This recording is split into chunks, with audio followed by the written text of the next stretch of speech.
ang nawawalang lungsod sa ilalim ng buhangin. Noong 2011, nakatuklas ang isang grupo ng mga arkeologo at mananaliksik ng isang bagay na magbabago sa bahagi ng sinaunang kasaysayan ng Arabia. Gamit ang satellite imagery at ground-penetrating radar, napansin nila ang kakaibang mga hugis sa ilalim ng buhangin ng desyertong Rub al-Khali sa Oman, isa sa pinakamalalaki at pinakaliblib na desyerto sa buong mundo. Ang natagpuan nila ay ang mga nakabaong labi ng isang minsang maunlad na lungsod na naglaho sa paglipas ng panahon at alamat. Nakilala ang lungsod bilang Ubar, isang pangalang umuugong sa loob ng maraming siglo bilang Atlantis ng mga buhangin. Sa loob ng maraming henerasyon, binabanggit ang Ubar sa mga sinaunang tekstong Islamiko at mga kwentong Bedouin bilang isang lugar na may napakalaking yaman at kapangyarihan. Sinasabing ito'y itinayo ng mga tao ng Ad, isang sibilisasyong pinagpala ng kasaganaan ngunit winasak dahil sa kayabangan. Maraming manlalakbay, kabilang na si T.E. Lawrence, kilala bilang Lawrence of Arabia, ang naghanap sa Ubar, naniniwalang tunay itong lungsod na nilamon ng disyerto. Ngunit sa loob ng maraming siglo, nanatiling hindi ito mapatotohanan, at tinuring ng iba bilang isang alamat lamang. Binago ng pagtuklas sa Oman ang lahat. Natuklasan sa paghuhukay ang mga bakas ng sinaunang pader, tore, at mga kalsadang dating nag-uugnay sa Ubar sa malalaking rutang pangkalakalan noon. Nakahanap ang mga arkeologo ng mga piraso ng palayok, mga kagamitan, at labi ng mga estrukturang nagpapakitang umiral doon ang isang maunlad at organisadong lipunan na bihasa sa inhenyeriya at kalakalan. Dahil sa estratehikong lokasyon nito, naging sentro ang Ubar ng pangangalakal ng frankincense, isa sa pinakamahalagang kalakal noong sinaunang panahon. Dumadaan dito ang mga karabanang may daladalang insenso, pampalasa, at mga mamahaling produkto patungong Mesopotamia, Egypt, at India, nagdurugtong sa Arabian Peninsula sa mas malawak na sinaunang mundo. Isa sa mga pinakakahangahangang natuklasan ay ang ebidensya ng makabagong sistemang patubig na nagpapanatili ng buhay sa tuyong disyerto.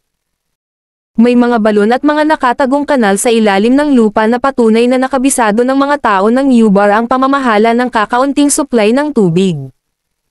Dahil sa talinong ito, umunlad ang lungsod sa loob ng maraming siglo, nagningning bilang sagisag ng yaman at kultura sa gitna ng malupit na kapaligiran. Ngunit hindi nagtagal ang kasaganaan ng Ubar. Natuklasan sa pag-aaral ng heolohiya na itinayo ang lungsod sa ibabaw ng malawak na mga kuweba ng batong limestone. Habang tumatagal at lalo pang natutuyo ang klima, hangin na ang mga kuweba dahil lumiit ang mga dating may tubig na bahagi sa ilalim ng lupa. Sa huli, bumagsak ang ilang bahagi ng lungsod sa mga guwang sa ilalim, winasak ang mga gusali at tinanggal ang pinagkukunan nila ng tubig. Wala nang paraan para mabuhay, kaya unti-unting iniwan ng mga tao ang Ubar. Di nagtagal, tinakpan ng hangin at buhangin ang mga labi nito, halos burahin ang lahat ng tanda ng pag-iral ng lungsod. Sa loob ng maraming siglo, nabuhay lamang ang Ubar sa mga alamat. Maraming nagkwento tungkol sa lungsod na nilamon ng buhangin, isang babala tungkol sa pagmamataas ng tao at sa kapangyarihan ng kalikasan. Nang sa wakas ay natuklasan ng makabagong teknolohiya ang kinaroroonan nito, nagdugtong ang alamat at kasaysayan.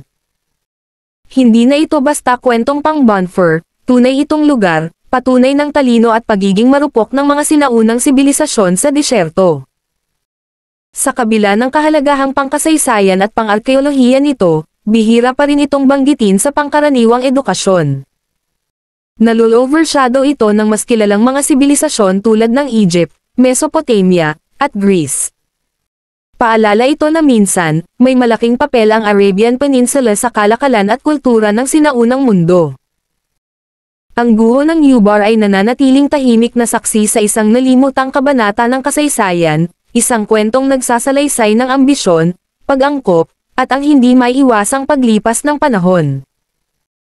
Hanggang ngayon, dinarayo pa rin ang lugar ng mga arkeologo, historiador, at mga manlalakbay na nagnanais malaman pa ang mga natatagong lihim nito. Sa ilalim ng walang katapusang buhangin ng Rub al-Khali. Nananatili ang nawawalang lungsod, isang sagisag ng tagumpay ng tao at isang paalala ng kapangyarihan ng kalikasan na bawiin ang anumang itinayo ng sibilisasyon. Ang buhangin na minsang tumabon sa Yubar ang ngayon ding nag-iingat ng alaala nito.